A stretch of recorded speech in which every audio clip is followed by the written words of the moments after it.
मराठा आरक्षणासाठी मनोज जरांगे पाटील आक्रमक झालेले आहेत. त्यांनी आज छगन भुजबळ यांच्यावरती निशाणा साधल्यानंतर याला प्रत्युत्तर देताना भुजबळांनी सुद्धा म्हटलेलं आहे की जरांगे पाटील यांनी पहिलं ग्रामपंचायत निवडणूक लढून दाखवावी. यासाठी आपल्यासाठी बोलण्यासाठी आपल्यासोबत स्वतः मनोज जरांगे पाटील आहेत. आपण त्यांच्याशी बोलणार आहोत. जरांगे पाटील काय सांगाल? स्वतः भुजबळांनी म्हटलंय की तुम्ही स्वतः ग्रामपंचायत निवडणूक आधी लढून दाखवाल. माझा समाज आहे ना, तो कोण मला सल्ले देणार आहे? तुझं बघ आता काय होतंय ते. तू आणखीन तरी माझ्या नादी लागू नको. तुला आता जी 1.5 लाखाची वेळ आली, जशी एखादी रातची टपकून वर.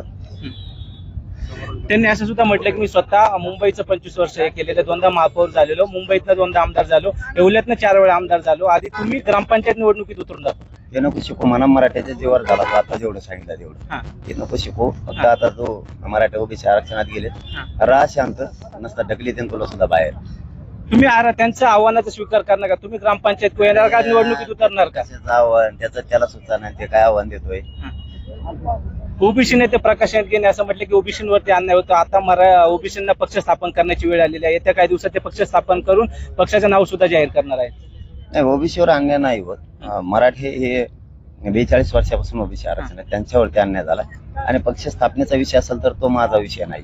ते प्रत्येकाला अधिकार आहे, ज्याने त्याने काय करावं ज्याचा त्याचा प्रश्न आहे. कारण राजकीय विषयावर मी बोलत नाही, पण माझ्या मराठ्यांच्या आरक्षणाच्या मराठ्यांच्या विरोधात आला मी कोणाला सोडत नाही, सोडणार सुद्धा.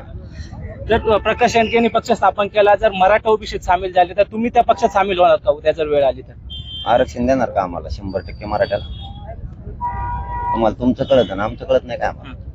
पण त्यांनी ओबीसीत जर तुम्ही सामील झाला, जर मराठ्यांना ओबीसीत आरक्षण मिळाले, जर यांनी शेंडगेंनी पक्ष स्थापन केलेला असेल, त्या पक्षात जर तुम्ही उद्या त्यांच्या पक्षाचा प्रचार करणार का जर वेळ आली तर? मला राजकारण हा विषय समजत नाही, त्यामुळे मी त्याच्यात बोलणार पण नाही.